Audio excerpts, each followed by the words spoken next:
सो KYC AML से related एक बहुत ही ज्यादा इंपॉर्टेंट अपडेट है एंड वो है कस्टमर ड्यू डिलिजेंस यानी कि सीडीडी को लेकर के। तो उससे आज हम कवर करने वाले हैं और उसके साथ ही हम केवाईसी एएमएल से रिलेटेड जो सीरीज है वो स्टार्ट करने वाले हैं and this is the part 1 of it. तो मान लो कि कोई व्यक्ति आपके पास बैंक में अकाउंट खुलवाने के लिए आता है, उसने अपना आधार कार्ड दे दिया, पैन कार्ड दे दिया, फोटोग्राफ दे दी, अकाउंट खुल गया। लेकिन क्या सिर्फ और सिर्फ डॉक्यूमेंट्स ले लेना ही केवाईसी है? The answer is clearly no. Documents लेना केवाईसी का प्रोसेस का सिर्फ और सिर्फ एक पार्ट है।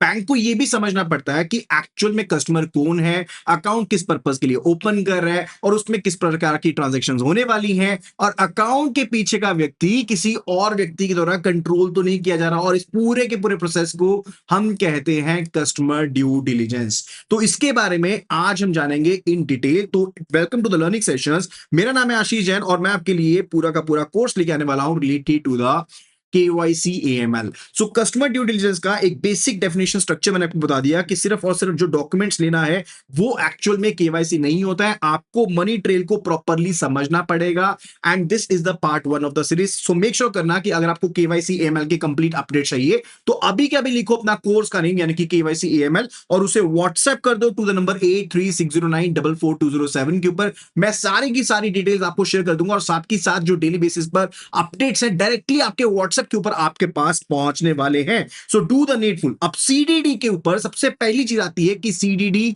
इंपॉर्टेंट क्यों है, और आज हम ये समझेंगे कि सीडीडी क्या है, सीडीडी कब करनी होती है, सीडीडी के मुख्य एलिमेंट क्या क्या होते हैं, 50,000 रुपए का इंपॉर्टेंट थ्रेशोल्ड क्या है, और सीडीडी या फिर जो ऑनगोइंग ड्यू डिलिजेंस है उन दोनों में क्या डिफरेंस होता है।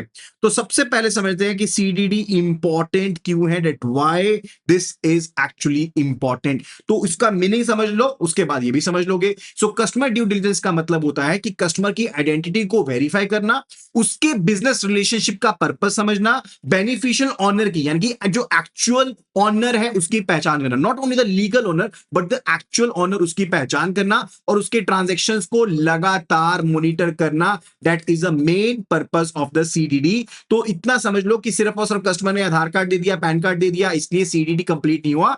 एक्चुअल सीडीडी का ऑब्जेक्टिव होता है that know your customer, know the customer's business and know the customer's money। तो सीडीडी के मेजरली होते हैं हमारे पास 4 पिलर, लेकिन उससे पहले समझो कि बैंक की ड्यूटी क्या होती है। तो बैंक को एड्रेस को वेरीफाई करना है, रिस्क का रिव्यू करना है, एक्सपेक्टेड प्रोफाइल बनानी है कि किस तरह की ट्रांजैक्शन होंगी एंड उन्हें कंपेयर करना है, and also the AML control is there यानी कि अगर कोई अनयूजुअल एक्टिविटी दिखती है तो अकाउंट को रिव्यू में डालेंगे, इनहांस मॉनिटरिंग होगी और एसटीआर यानी कि सस्पिशियस ट्रांजैक्शन जो रिपोर्ट है उसमें उसकी रिपोर्टिंग भी होगी। अब बात करते हैं सिंपल सी डेफिनेशन में आपको बताई कि कस्टमर की आइडेंटिटी को वेरीफाई करना। फर्स्ट पॉइंट, कस्टमर की आइडेंटिटी को वेरीफाई करना, उसके रिलेशनशिप का पर्पस समझना, बेनिफिशियल ऑनर की पहचान करना और ट्रांजैक्शन को मॉनिटर करना ही सीडीडी होता है। This is the most simple definition one can give you related to the customer due diligence. So यहां पर पार्ट समझो, आइडेंटिफिकेशन, वेरिफिकेशन, पर्पस समझना, मॉनिटर करना, all 4 things are to be there। So IPVM, you need to understand IPVM, I is for identification, P is for purpose, किस purpose के लिए account को open किया है, V is for verification, कौन सी information genuine है, M is for monitoring यानी कि मॉनिटरिंग करनी है ट्रांजैक्शंस की प्रोफाइल के अकॉर्डिंग क्या वो मैच कर रही है नहीं कर रही है, और इसके होते हैं हमारे पास 4 पिलर। ठीक है, सीडीडी के 4 पिलर्स है। कौन कौन से 4 पिलर्स है? पहला है आइडेंटिफाई यानी कि कस्टमर आइडेंटिफिकेशन, दूसरा है आइडेंटिटी वेरिफिकेशन, तीसरा है beneficial owner identification, beneficial owner को चेक करना, एंड फोर्थ वन है purpose and the intended nature. तो ये 4 पिलर्स हैं किसके? सीडीडी के 4 पिलर्स हैं। इनको समझते हैं अब अच्छे से। देखो, सबसे पहले जो बैंक है वो क्या करता है, वो बैंक कस्टमर की बेसिक डिटेल्स को कलेक्ट करेगा, जैसे name, date of birth, address, occupation, PAN card या फॉर्म नंबर 60 हो गया, या कॉन्टैक्ट डिटेल्स होगी, नेचर ऑफ बिजनेस हो गया, एक्सपेक्टेड इनकम क्या है, टर्नओवर क्या, और ये सिर्फ और सिर्फ जो इंफॉर्मेशन है फॉर्म भरने के लिए ली जाती। इसके बेस पर जो कस्टमर का फाइनेंशियल प्रोफाइल है वो रेडी किया जाता है। अब आते हैं सेकंड वाले प्रोसेस के ऊपर। तो ये प्रोसेस हो गया आइडेंटिफिकेशन का। दूसरा जो आपके पास पिलर आ गया दैट्स आइडेंटिटी वेरिफिकेशन, यानी कि कस्टमर ने डाटा तो प्रोवाइड कर दिया लेकिन उसको चेक करना पड़ेगा। यानी जैसे कि एग्जांपल के तौर पर समझो कि पैन की जो इशूइंग अथॉरिटी है उसके डेटाबेस से वेरीफाई कर लेंगे, आधार की जो परमिटेड मेथड है जैसे बायोमेट्रिक्स है उससे वेरीफाई कर लेंगे, जो ऑफिशियली वैलिड डॉक्यूमेंट्स है जिसको हम ओवीडी कहते हैं, 5 ओवीडीज हैं उनको वेरीफाई कर लेंगे, लीगल एंटिटी है तो रजिस्ट्रेशन डॉक्यूमेंट्स वेरीफाई कर लेंगे। तो डेफिनेशन क्या है कि आइडेंटिफिकेशन का मतलब होता है कि इंफॉर्मेशन लेना और वेरिफिकेशन का मतलब होता है कि इंफॉर्मेशन की ऑथेंटिसिटी को चेक करना। फिर बात आती है related to the pillar number 3 यानी कि बेनिफिशियल ओनर की आइडेंटिफिकेशन करना। कई बार क्या होता है जैसे जो अकाउंट होता है किसी कंपनी, पार्टनरशिप, फर्म, ट्रस्ट या सोसाइटी के नाम पर होता है, लेकिन उस एंटिटी का एक्चुअल में कंट्रोल कौन कर रहा है उस चीज को जानना काफी जरूरी होता है। तो प्रॉफिट का अल्टीमेट बेनिफिट कौन से नेचुरल पर्सन को मिल रहा है वो चीज जानना जरूरी है। उस पर्सन को हम क्या कहते हैं, we say such person to be the beneficial owner. Example के तौर पर मानो कि एबीसी प्राइवेट लिमिटेड कंपनी एक अकाउंट खोल रही है, डॉक्यूमेंट्स जो है वो कंपनी के नाम पर है, लेकिन कंपनी का जो अल्टीमेट कंट्रोल है वो तो डेफिनेटली कोई इंडिविजुअली कर रहा है ना। तो बैंक को केवल कंपनी के केवाईसी नहीं करनी होती है, जो एप्लीकेबल केसेस होते हैं उसमें हम उस नेचुरल पर्सन को भी आइडेंटिफाई करेंगे, वेरीफाई करेंगे जो कंपनी के एक्चुअल ओनर है, जो कंपनी को एक्चुअल में कंट्रोल कर रहे हैं। तो बेनिफिशियल ओनर पर हमारी अगली डिटेल वीडियो होने वाली है, क्योंकि कंपनी, पार्टनरशिप फर्म, ट्रस्ट और जो अनइनकॉर्पोरेटेड एसोसिएशन होती है वहां पर अलग अलग थ्रेशोल्ड होती है, तो काफी ज्यादा इंपॉर्टेंट है। अब बात करते हैं उसके बाद हमारा नेक्स्ट पिलर यानी कि पिलर नंबर 4 जो कि है पर्पस एंड इंटेंडेड नेचर। तो बैंक को यह भी जानना है कि अकाउंट क्यों खुल रहा है, सैलरी रिसीट करनी है, रिटेल बिजनेस है, एक्सपोर्ट इंपोर्ट ट्रांजैक्शन है, डोनेशन कर रहे हो, कलेक्ट कर रहे हो, इन्वेस्टमेंट कर रहे हो, क्या चीज कर रहे हो, ठीक है, तो वो जानना भी काफी ज्यादा जरूरी है। अब सीडीडी कब मैंडेटरी होता है, व्हेन इट इज मैंडेटरी। तो सीडीडी केवल अकाउंट ओपनिंग के समय नहीं होती। अब कुछ एक मेजर सिचुएशन को ध्यान में रखो। जैसे पहली सिचुएशन है related to this is a account based relationship, this is a account based relationship, यानी कि जब किसी कस्टमर के साथ अकाउंट बेस्ड रिलेशनशिप आपका स्टैब्लिश होता है तब आपको सीडीडी यानी कि कस्टमर ड्यू डिलिजेंस करना है। इसमें सिर्फ सिर्फ और सिर्फ सेविंग अकाउंट्स नहीं है, जो भी आपके एप्लीकेबल डिपॉजिट, लोन अकाउंट या कोई भी रिलेशनशिप शामिल हो, जब भी कोई अकाउंट ओपन होगा तो सीडीडी करना पड़ेगा। तो this is the point number 1। अब सेकंड पॉइंट है related to the walking transaction.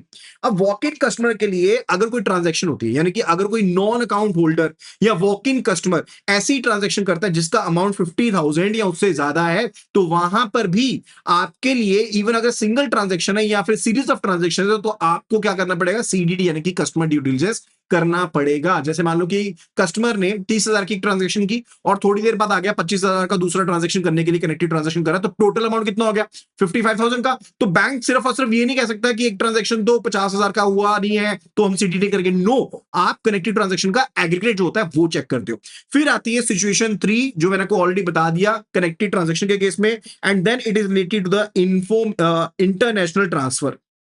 It's related to what, it's related to international money transfer. तो इंटरनेशनल मनी ट्रांसफर के ऑपरेशंस के मामले में आपको सीडीडी करना पड़ेगा। तो सिर्फ और सिर्फ अकाउंट देखकर आप डिसीजन नहीं ले सकते, क्रॉस बॉर्डर नेचर है तो रिस्क ज्यादा होता है, तो आपको सेंडर, बेनिफिशियरी, पर्पस क्या है, ट्रांजैक्शन की जो ट्रेड है उसको प्रॉपर वेरीफाई करना पड़ता है। And then it is related to the suspicious और डाउट। अगर आपको जो एग्जिस्टिंग आपका केवाईसी है उसमें कुछ सस्पिशन लग रहा है, कुछ एक दिक्कत लग रही है, तो आप दोबारा से करोगे, आपको दोबारा से केवाईसी करना चाहिए, आपको दोबारा से सीडीडी करना चाहिए। So that's a part. And more over यहां पर एक चीज समझ लो कि अगर बैंक जो है उसको स्ट्रक्चरिंग करनी पड़ती है, किस केस में स्ट्रक्चरिंग करेगा, जब स्मर्फिंग का डाउट है, ठीक है, स्ट्रक्चरिंग है या फिर स्मर्फिंग का डाउट है, तब आप क्या करोगे, तब भी आप सीडीडी करोगे। लाइक बैंक को लगे कि कस्टमर जानबूझ करके छोटे छोटे ट्रांजेक्शन में डिवाइड करे ट्रांजेक्शन को, ताकि 50,000 की जो थ्रेशोल्ड है वो टच ना हो, तो सीडीडी रिक्वायरमेंट तब भी आपकी ट्रिगर हो जाएगी। जैसे मान लो कि एक पर्सन ने 1,20,000 की ट्रांजेक्शन करनी थी, लेकिन उसने क्या किया, 40,000 की 3 ट्रांजेक्शन करनी, तो ये तो 3 ट्रांजेक्शन हुई, लेकिन यहां पर भी क्या है, स्मर्फिंग की कोशिश करी गई है, ट्रांजेक्शन स्ट्रक्चरिंग की कोशिश करी गई है, तो ट्रिगर हो जाएगा अपने आप ही, ठीक है। तो थ्रेशोल्ड याद रखना 50,000 और मोर, एंड अगर सिंगल या कनेक्टेड ट्रांजेक्शन है तो वहां पर सीडीडी करना पड़ेगा।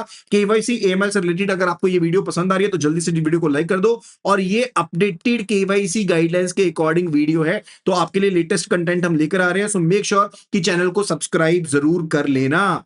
तो यहां पर मैंने आपको बताया कि स्ट्रक्चरिंग के केस में जैसे 1,20,000 की ट्रांजैक्शन करनी थी, तो वो आ गया सस्पिशियस के घेरे में आ गया, क्योंकि भाई उसने मल्टीपल ट्रांजैक्शंस कर दी। और यही हाल आपका कनेक्टेड ट्रांजैक्शंस के केस में भी होता है, जहां पर पर्सन ने एक ट्रांजैक्शन करी लेकिन थोड़ी देर बाद आ गया फिर से ट्रांजैक्शन कर दी, तो वहां पर आप अमाउंट को मैकेनिकली नहीं देखेंगे, ट्रांजैक्शन रिलेशनशिप का जो इंटेंट है वो भी गो थ्रू करेंगे।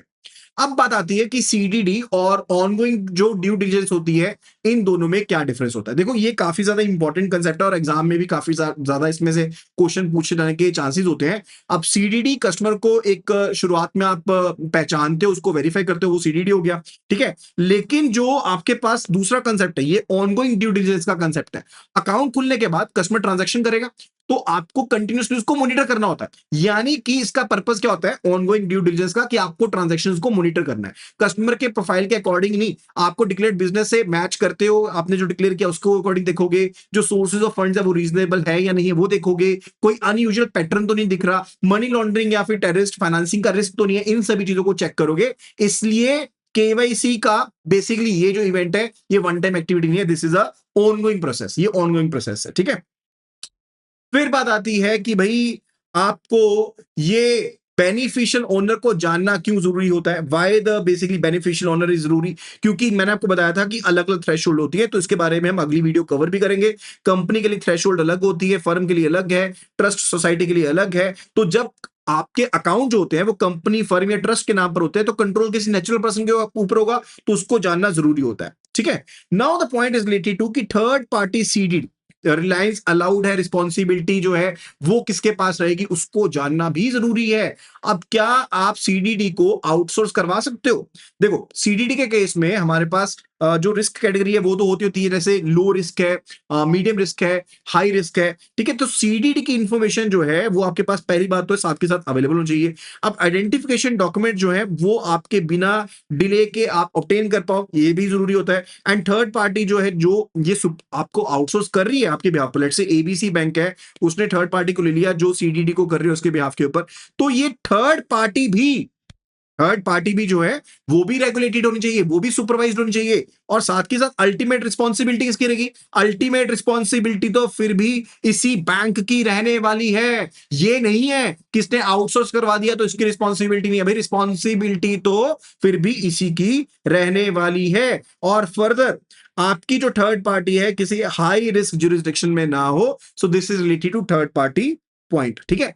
फिर बात आती है रिस्क कैटेगराइजेशन। जैसे मैंने आपको बताया कि 3 तरह की कैटेगरीज होती है, low risk, medium risk and high risk customers.